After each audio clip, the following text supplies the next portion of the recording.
특세가 중요한 건데. 잘 지내셨어요, 여러분? 반갑습니다. 오늘 두 번째 과 예수님에 대한 얘기를 하겠는데요. 여러분, 우리 다 예수 믿는 사람들이죠?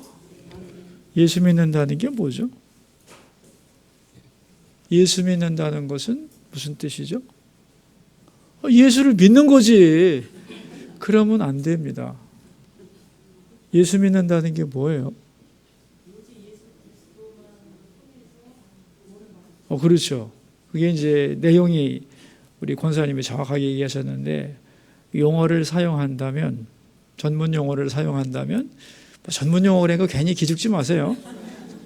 예수를 그리스도로 고백하는 거예요. 그게 예수 믿는다는 뜻이에요. 예수님이라는 그분이 그리스도라는 것을 믿는 사람이 예수 믿는 사람이에요. 이해되셨죠? 여러분, 우리가 예수를 믿는데 말이죠. 예수님이 누구셔? 예수님에 대해 설명해봐. 그러면 잘 설명할 것 같지만 그러지 못할 거예요. 그죠? 자신 없죠? 자신 없을 게 없는 것이 사도신경에 예수님이 누구라고 기가 막히게 정의를 해놨거든요.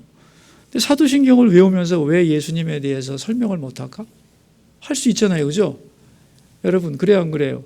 할 수 있다고 믿어야 돼요, 여러분이.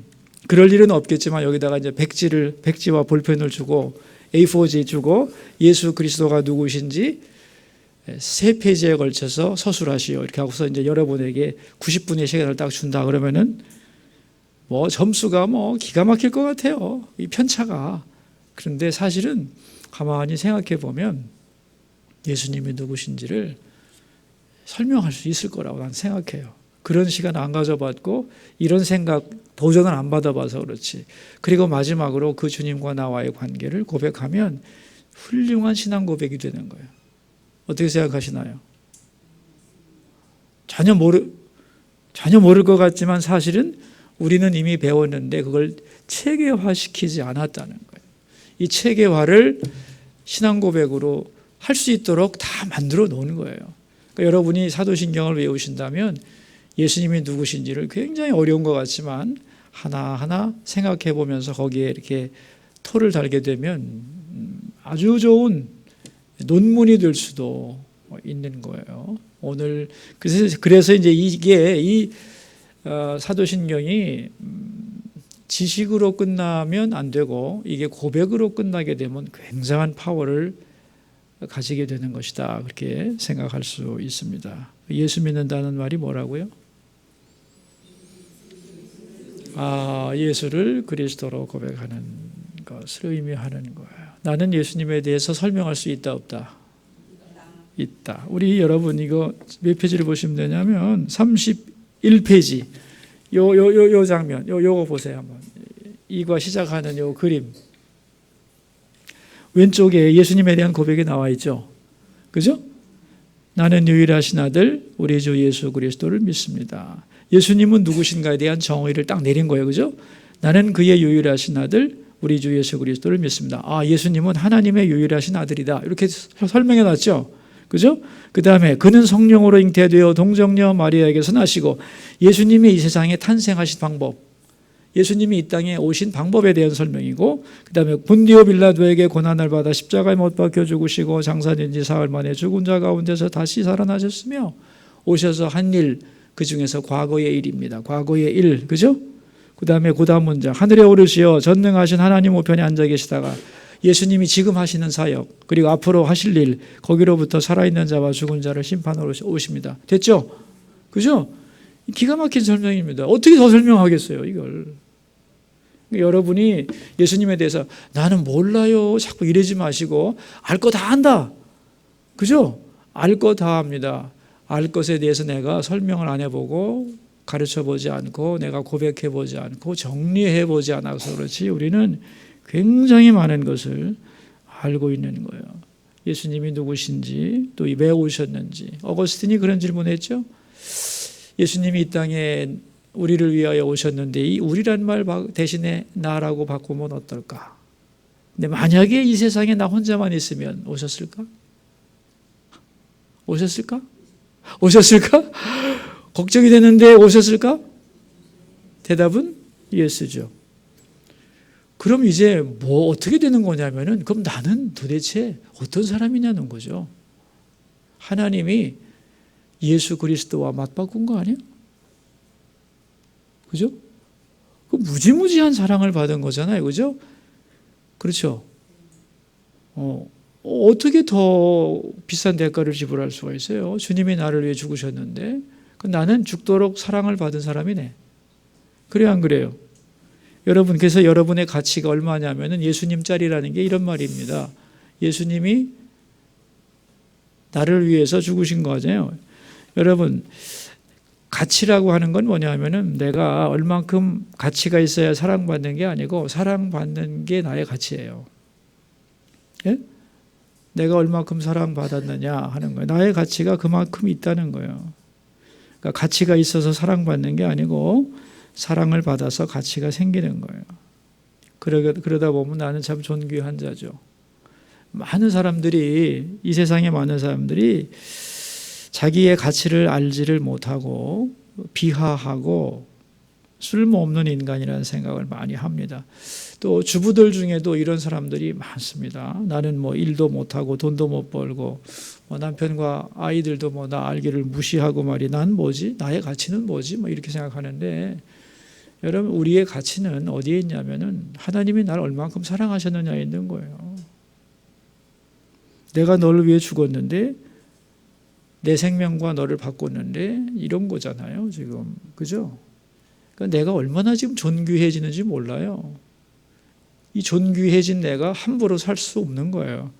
내가 내 생명 끊을 수도 없는 거고. 그래서 올바른 신앙을 가지게 되면 인생에 대한 자세가 달라지게 되어 있는 거예요. 자살하지 마라. 아무리 떠들어봐도 안 됩니다. 자살을 방지하기 위한 프로젝트에 국가에서 돈을 많이 걸었는데 이렇게 하면 자살 안 합니다. 다 필요 없는 얘기입니다, 여러분. 복음을 알게 되면 인생을 새로 살 수 있습니다. 그죠? 어떻게 생각하세요? 우리 인간의 가치가 어디서 나올 거예요? 하나님에서부터 나오는 건데, 하나님 부정하고 무슨 놈의 가치가 나오겠어요, 여러분? 다 비교하면서 열등감에 빠지거나 교만에 빠지는 거지. 그러니까 여러분, 우리가 복음을 안다는 건 굉장한 것이고, 그리스도께서 우리를 위해서 십자가에 죽으셨다는 것. 마지막에 제가 이 얘기를 왜 하냐면은 예수님에 대해서 아무리 알면 뭐 할 거냐는 거지. 이 예수님과 나와의 관계가 뭐냐는 거죠. 그죠? 예수님과 나와의 관계가 뭐예요? 십자가잖아요, 그게. 그죠? 그 십자가가 나를 위한 거였다는 거 아니에요. 그죠? 여러분, 그거잖아요. 그게 예수님과 우리와의 관계를 맺어주는 것이고, 그 맺어주는 것 때문에 예수님의 부활이 내 부활이 되는 것이고, 예수님의 나라인 하나님 나라가 내 나라가 되는 거잖아요. 그죠? 이 십자가라고 하는 것이 예수님과 나를 연결시키는 통로잖아요. 얼마나 위대한 거냐는 거죠, 이런 게. 그래서 이런 걸 생각하면 얼마나 감사하고, 신학적 묵상이라는 게 다른 게 아닙니다, 여러분. 그리고 우리가 성도끼리 모여서 할 얘기가 이런 얘기지, 집 얼마 올랐어? 어디 원천했어? 이런 거 지금 중요할 거 하나도 없습니다. 그거 다 자기들끼리 고민하라고 그러고, 우리끼리 모이면 이런 얘기만 해도 얼마나 깊어지고, 또 질문할 거 있으면 먼저 믿은 분에게 질문하고, 모르면 목사님도 찾고, 이래가지고 우리의 그 가치관과 신앙과 삶에 대한 자세와 이런 것들을 정비해 나가라고 이 성도를 주신 거지, 우리가 와가지고 딴짓하라고 준 게 아닙니다, 여러분. 그러니까 우리가 성도의 교제 속에서 대화의 소재가 뭐가 되어야 되느냐를 아셔야 되고, 나는 아무것도 모른다는 제발 그런 생각에서 벗어나시고, 사도신경 알면 기독교 다 한 거다. 그죠? 거기에 주석이 붙고 고백이 붙고 간증이 붙으면 풍성한 이야기가 되는 것이기 때문에 자꾸 모른다고 이렇게 뒤로 빼고 이렇게 자신 없어 하시면 안 됩니다. 그죠? 내가 왜 이렇게 열을 내지? 그럴 필요가 없는 건데. 바로 그런 얘기입니다. 예수님 우리가 어떤 분인가 오늘 생각해 보도록 합시다. 우리 32페이지로 가서 주 예수 그리스도라는 고백에 담긴 기독교의 핵심 사상. 자, 우리 예수님이 이제에 대한 설명인데, 맨 먼저 우리 주 예수 그리스도, 그죠? 나는 그의 유일하신 아들 우리 주 예수 그리스도를 믿는다. 주 예수 그리스도라고 하는 말이 뭐냐 하는 설명을 쭉 하는 겁니다. 그죠? 그런데 주 예수 그리스도에서 세 단위가 있다는 거죠. 예수, 그리스도, 주. 이것이 두 개의 신앙 고백입니다. 예수는 그리스도다. 그리스도는 우리의 주인이다. 이 두 문장이죠, 이게. 그죠? 이해되세요? 주 예수 그리스도란 두 개의 문장을 합한 거예요. 그죠? 예수는 그리스도다. 이게 사도들이 처음으로 전도한 내용이, 선포한 내용이 이방인들에 가서 한 얘기가 뭐냐면 예수는 그리스도다였어요. 그게 성경에 많이 나오죠. 사도행전 같은데, 그죠? 예수는 그리스도다. 그 그리스도는 우리의 왕이다. 그거예요. 이것 때문에 순교한 거예요. 그죠? 그 예수 그리스도가 우리의 왕이다. 무슨 소리야 이놈들아. 로마 황제가 왕이지 황제 외에는 왕이 없다. 아닙니다. 내가 믿는 그리스도 그분이 나의 왕입니다. 이래서 죽은 거예요. 그런데 죽으면서 그 소리를 한 거예요. 그죠? 그러니까 이게 무지무지한 고백이 두 개의 위대한 문장이 녹아있는데 이걸 쉽게 이해하기 위해서 주를 앞에 붙인 거예요. 이게 도치법입니다. 강조 도치법이에요. 주님! 우리의 왕인 그분은 그리스도라는 거예요. 그분은 예수고. 강조죠. 그죠? 예수는 그리스도다. 그분은 우리의 주님이다. 이걸 두 문장을 하나의 구로 바꾼 게 주 예수 그리스도다. 이 주 예수 그리스도라는 말 속에 신앙 고백이 다 들어있는 거예요. 예수님이 누구신가에 대한 기독교의 핵심이 다 들어있는 거다. 그런 얘기인데 예수님은 누구냐? 예수님은 이 땅에 태어나셔서 우리가 눈으로 보고 만질 수 있는 분, 바로 그분이 예수님이에요. 그죠? 그죠? 사람으로 오신 그분이 예수님이다. 그리스도는 뭐냐? 그분이 무슨 일을 하셨냐는 거예요. 그리스도가 보여요, 안 보여요? 예수님은 보이는 분이고 그리스도는 그분의 사역이에요. 그죠? 히브리어로는 메시아, 헬라어로 기름 부음 받은 자, 이 그리스도라는 뜻이다. 이런 얘기죠. 그러면서 여기 우리 32페이지 맨 밑에 줄에 두 줄, 밑에서 두 줄 같이 읽어요. 많은 그리스도인에게 당혹스러울 수도 있는 말이지만 모든 종교에는 저마다의 그리스도가 있습니다. 자, 그리스도가 뭐냐면 그 다음 페이지로 나가죠. 일반 종교에서 말하는 그리스도는 하나님의 구원을 가져오는 신적 존재를 가르칩니다. 불교에서는 석가모니, 유교에서는 공자, 통일교에서는 문선명, 따위가 있다. 그런 얘기죠. 그래서 각 종교마다 그리스도는 다 있다. 그 그리스도를 통하여 결국은 하나님께로 간다. 궁극적 존재에게로 간다고 생각할 때 그 매개체가 그리스도인 거죠. 모르겠어요. 예수님을 안 믿는 유대교인들에게는 모세가 그리스도이겠죠. 그리스도 역할을 하겠죠. 근데 각 종교마다 그리스도가 있다고 믿는 것이 종교다원주의다. 그런 얘기입니다. 그죠? 다른 말로는 종교통합운동이고. 왜 통합이냐? 다 서로 인정해 준다는 거예요. 니네도 옳고 니네도 옳아. 유교도 좋지. 유교도 좋아. 불교도 좋고 달라이라마 여기 티베트 불교도 좋고 다 좋아. 결국은 우리 인류 사회를 구원하는 도구들이니까. 너도 옳고 나도 옳다. 그래서 우리 하나 되자. 여기 종교통합운동이죠. 근데 우리 33페이지 한가운데 보시면 그러나 기독교는 다른 그리스도를 인정하지 않습니다. 그리스도는 오직 한 분뿐임을 강조합니다. 전문 용어로 설명하면 크라이스트냐 더 크라이스트냐 이거죠. 라고 하는 것은 하나라는 얘기고 2, 3, 4도 될 수 있다는 것이고 더는 유일한, 그죠? 그러니까 예수님은 더 크라이스트라는 거예요. 이게 기독교의 고백이라는 겁니다. 진정한 그리스도는 2000여 년 전 유대 베들레헴에서 다윗의 후손으로 인간이 되어 탄생하시고 괄호 열고 그분이 예수다. 그런 얘기죠. 그죠? 그 이름 예수 아니야. 예수라는 그분이 유일한 그리스도다. 이게 기독교인인 거죠. 예수는 그리스도다 할 때 기독교라는 말은 뭐냐? 기독이란 말은 그리스도를 한자어로 음역한 단어가 기독이라는 사실에서 쉽게 추론할 수 있듯 성자 예수님만을 유일한 그리스도로 고백합니다. 이것이 다른 종교들이 기독교를 독선적인 종교라고 비난하며 공격하는 이유입니다. 예수님이 말씀하셨죠. 요한복음에서 나는 길이요 진리요 생명이니 나로 말미암지 않고는, 요게 이제 사람을 미치게 만드는 거죠. 나로 말미암지 않고는 아버지께로 올 자가 없다. 이게 뭐냐면 더 크라이스트라는 거예요. 나는 더 크라이스트다. 유일한 그리스도다 했을 때 다른 종교들이 인정하기 어려워서 공격하고 기독교가 왜 독선적이냐고 말하는 것이다 하는 거예요. 그런데 기독교의 대답은 뭐냐면 정답이거든. 정답이 여러 개 있는 게 아니다 이거죠. 하나님이 세우신 정답은 하나뿐이라는 거예요. 자, 우리 그래서 34페이지로 가시면 종교 통합의 흐름 속에서 지켜져야 할 핵심 가치, 그게 뭐냐? 예수님이 더 크라이스트다 하는 거예요. 그죠? 자, 기독교에 대한 공격은 앞으로 거세질 거다.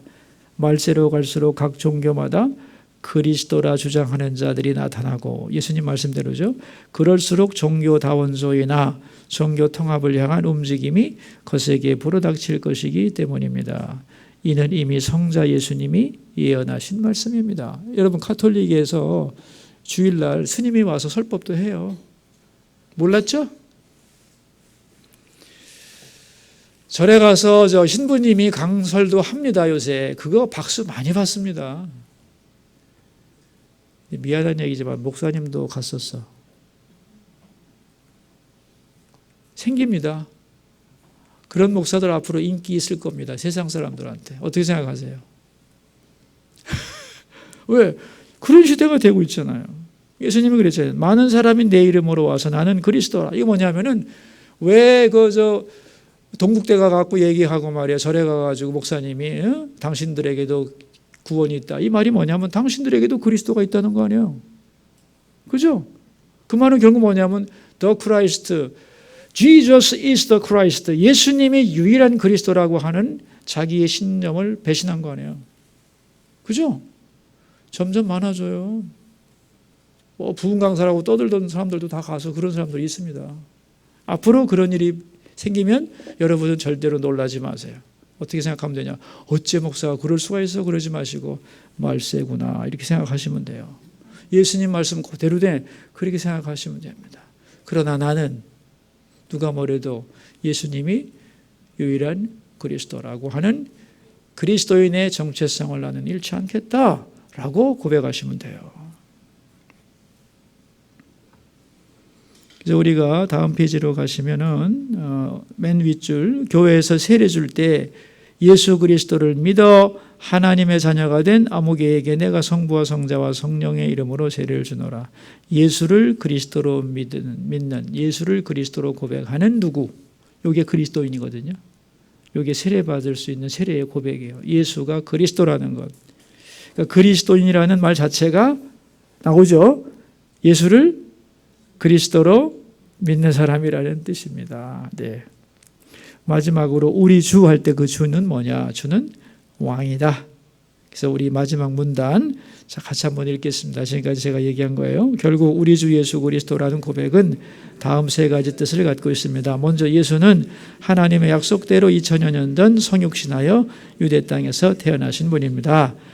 두 번째로 십자가에 죽은 뒤 부활하심으로써 우리를 구원하신 진정한 그리스도이십니다. 세 번째로 바로 그 예수 그리스도가 우리의 왕이자 주님이십니다. 이 세 가지가 바로 기독교의 핵심입니다. 여러분 이거 고백하시나요? 이걸 고백하는 게 이게 신앙이라는 거예요. 이게 예수 믿는 거예요. 이 고백이 얼마나 위대한지 아시죠? 네? 이 고백이 얼마나 위대한 거예요. 이게 하나님의 자녀 되는 길이고요. 이게 영생을 얻는 길이에요. 그죠? 아, 이거 참 위대한 고백이에요. 이 쉬운 고백을 누구나 다 할 것 같지만 이게 혈육으로 되는 게 아니에요. 이게 참. 자, 우리 다음 페이지로 가서 이제는 주 예수 그리스도 앞에 붙어있는 그의 유일하신 아들이라는 표현에 대하여 살펴보겠습니다. 자, 이제 아들이란 개념이 이제 우리 헷갈리면 안 된다는 거죠. 우리 가운데 문단을 보시면 일반적으로 아들은 뭐예요? 한 남자와 한 여자 사이에 태어난 사내 아이라고 정의합니다. 그래서 하나님의 아들이라는 말을 들으면 자연스럽게 그럼 하나님 부인은 누구지?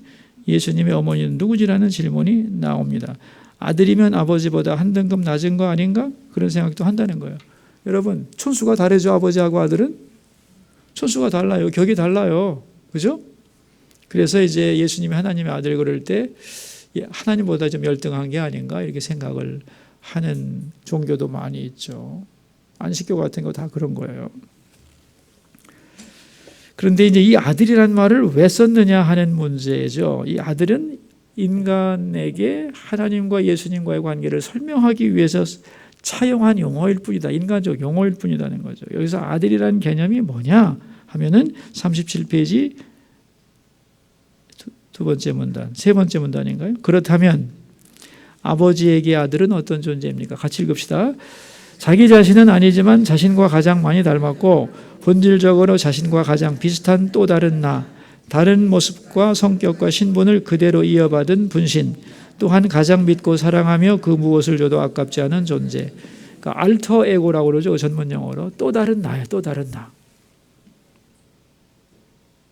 나는 아닌데 또 다른 나와 가장 가까운 게 뭐냐? 그게 아들이란 얘기예요.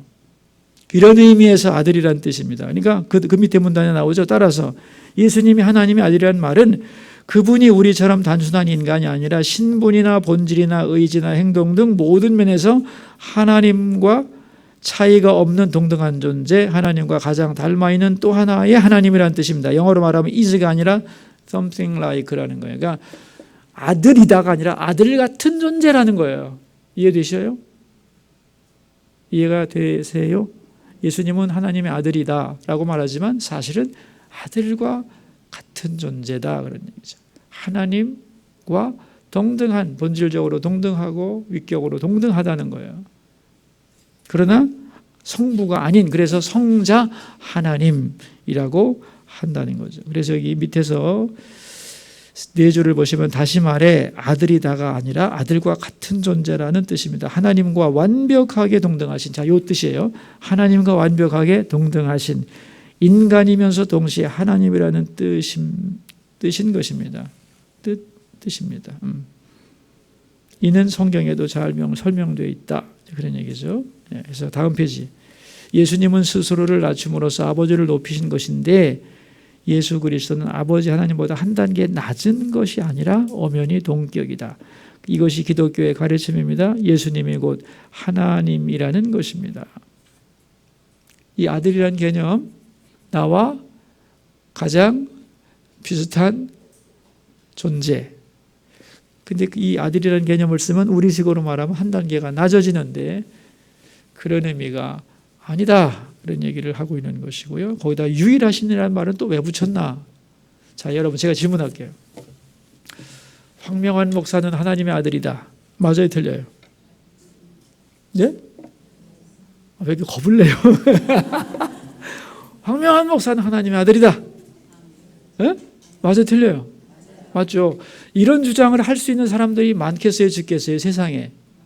많죠? 근데 그 말이 틀리냐? 예수를 그리스도로 고백하는 사람들인데. 맞죠? 근데 예수님은 그런 의미의 아들이 아니라는 거예요. 이해되세요? 그래서 유일하신 그렇게 붙인 거예요. 여러분의 남편도, 여러분 자신도 하나님의 아들이죠. 아들, 딸이라고, 이 아들이라고 하는 것은 딸까지 포함하는 개념이니까. 나는 하나님의 아들이야.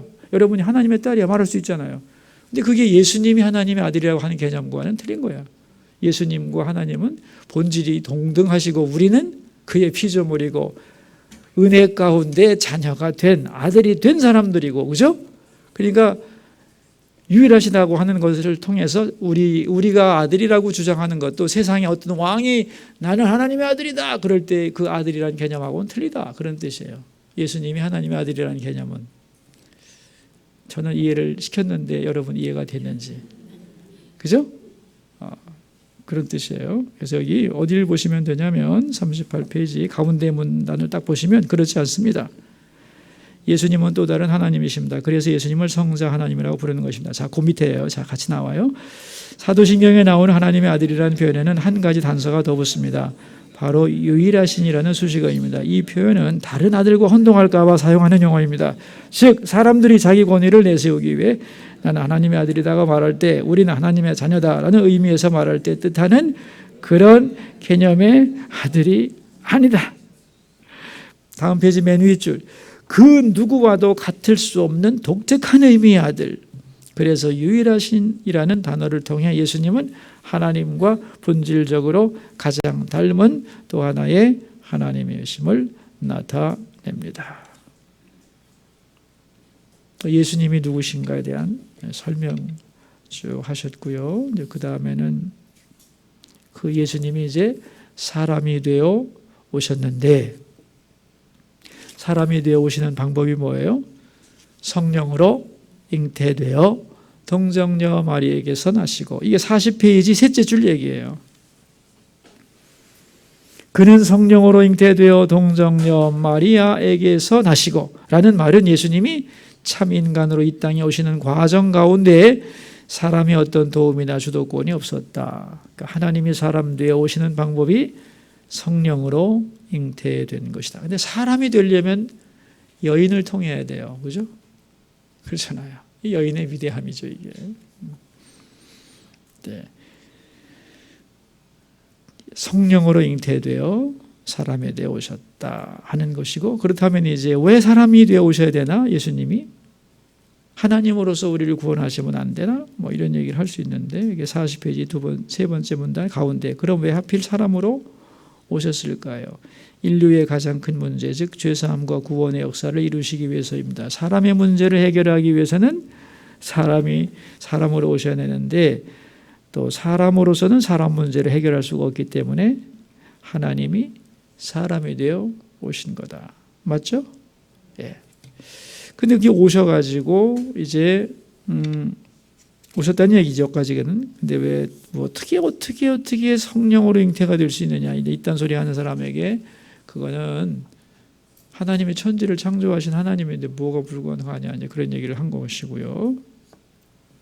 자, 우리 오셔서 이제 42페이지로 갑시다. 오셔서 무슨 일을 하셨느냐? 무슨 일을 하셨어요? 십자가에 먼저는 죽으셨어요. 그죠? 그런데 본디오 빌라도에게 고난을 받으사 그랬어요. 아유, 이게 무슨 말이야? 본디오 빌라도가 솔직히 뭐 이렇게 큰 죄를 진 건 아니잖아요. 사실 십자가를 못 박은 거는 로마 군병들이고, 십자가를 못 박게 내어준 건 유대인들 지도자지. 어떻게 본디오 빌라도가 여기 나오냐? 이 본디오 빌라도가 나온 이유가 있죠. 그죠? 그게 뭐냐 하면은 43페이지 셋째 줄.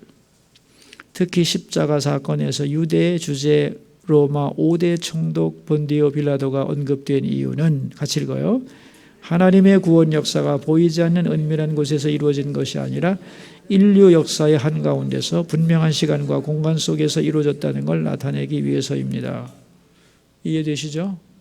로마라고 하는 인류 역사 속에서 지울 수 없는, 인간들이 무지무지 자랑스럽게 생각하는, 빼도 박도 못하는 그 역사의 한가운데서 십자가 사건은 이루어진 거다, 그런 얘기죠. 그래서 이 십자가 사건의 깊고 깊은 의미를 가장 확실하게 깨닫고 사도 바울이, 그죠? 사도 바울이 대단한 사람이에요. 십자가의 의미를 인류 역사상 가장 정확하게, 가장 빨리 해석한 사람입니다. 그걸 가리켜서 십자가의 도라고 그랬죠, 그죠? 그 십자가의 도 세 가지 나옵니다, 그죠? 예.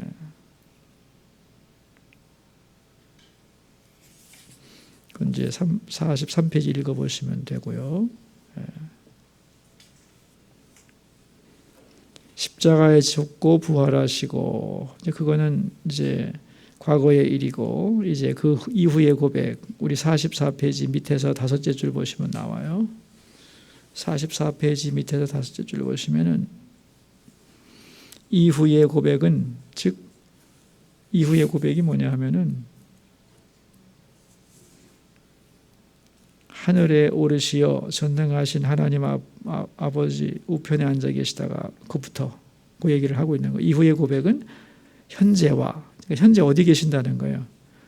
하나님 우편에 계신다는 거고, 그죠? 그래서 역사를 다스리고 계시고, 그리고 앞으로 하실 일은 살아있는 자와 죽은 자를 심판하러 오신다, 그런 얘기죠. 예. 우리 45페이지 가서 이제 우리 한번 읽어보자. 천년을 하루같이 기다리며 수고하시는 분이 바로 우리 주님이십니다. 예수님 왜 빨리 안 오시나? 오늘 오는 것보다 내일 오는 게 구원받을 사람이 많나 보죠. 그리고 우리도 좀 할 기회가 있잖아요. 주님을 위해서 일할 기회가 있잖아요. 그리고 예수 그리스도는 다가올 미래에 살아있는 자와 죽은 자를 심판하러 오실 것입니다. 예. 그래서 여기 이제 그 종교와 복음의 차이를 설명해 놨습니다.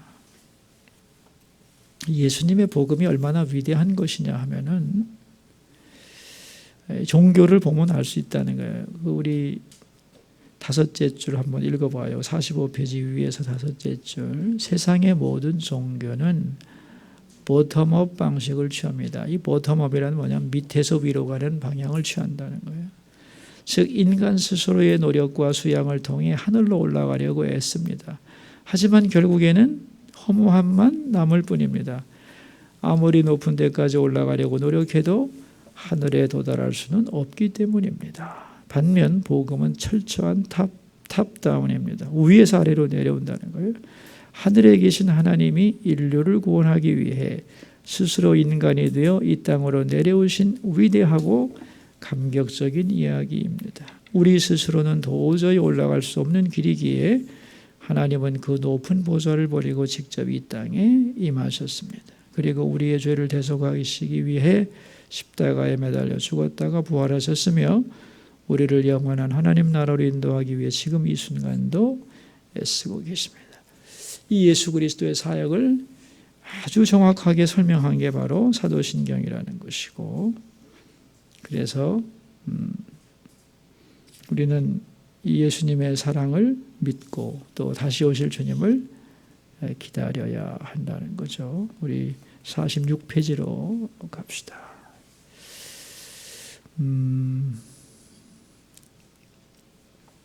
그렇다면 우리는 늘 감사하며 주님 오실 그날을 기다려야 합니다. 오신다고 했으니까 주님이 오시는 그날에 새로운 역사가 시작될 것을 믿고 오늘도 주님이 저 하늘 보좌에서 우리를 바라보시고 영원한 그날을 위해 걸어가는 우리 모습을 지켜보시며 소망을 주고 붙잡아주는 분이심을 믿고 주님이 다시 오실 그날에 합당한 사람으로 거듭나기 위해 날마다 성화의 삶을 살아가기를 축원합니다. 네, 됐습니다. 이제 문제 묵상 질문 해보시면 좋고, 여러분 내가 고백하는 신앙, 이게 예수님이 누구신가에 대한 이런 여러분이 대답할 수 있다고 그랬잖아요. 근데 이 대답이 여러분의 것이 돼야 되는 거거든요. 정말 나는 이렇게 알고 있는데 진짜 내가 이거 믿고 있나? 아는 것은 멀리 있는 거지만 고백을 하게 되면 이건 굉장한 파워가 돼요. 그리고 내가 예수로 인하여 구원받은 백성이라는 확증이 들어오게 돼 있어요. 이게 성령께서 인쳐주시지 않으면 안 되는 사역이기 때문에 여러분이 이제 이 예수님에 대해서 설명도 하고 각자가 다 한번 사도신경 외우는 것인가도 좀 점검도 좀 해주시기를 바라고, 그리고 이것을 내가 믿느냐, 주님이 그러셨잖아요, 그죠? 이것을 네가 믿느냐, 네가 알고 있는 것과 믿는 건 다른 거니까. 정말 우리가 예수님을 이렇게 설명할 수 있다면 진짜 내가 그 예수님을 진심으로 믿고 고백하는가? 이 지식이 나의 머리에 있는 게 아니라 나의 신앙 고백인가? 내가 이 세상의 생명을 끝낼 때도 고백할 수 있는 이 고백인가? 그 고백이라고 하는 건 엄청난 것이라는 것을, 나는 우리 교인들 중에서 물론 대부분 그렇겠지만 구원의 확신을 가지고 있겠지만 구원의 확신이 없는 분도 꽤 많을 거예요. 결국 뭐냐면 이 신앙, 요게 안 되는 거예요. 지금 오늘 배울 요 얘기가 안 되는 거예요. 이거를 이제 읽어봤고 알고는 있을 텐데 먼저는 아는 게 중요해요. 그리고 그 아는 것이 당신의 고백이 되어야 된다. 우리 모두의 고백이 되도록 여러분이 함께 기도해 주면 좋겠어요. 그죠? 그래서 이 고백이 예수님에 대한 고백이 진짜 각자의 자기 고백이 되면 세상에 가장 위대한 고비를 통과한 거죠.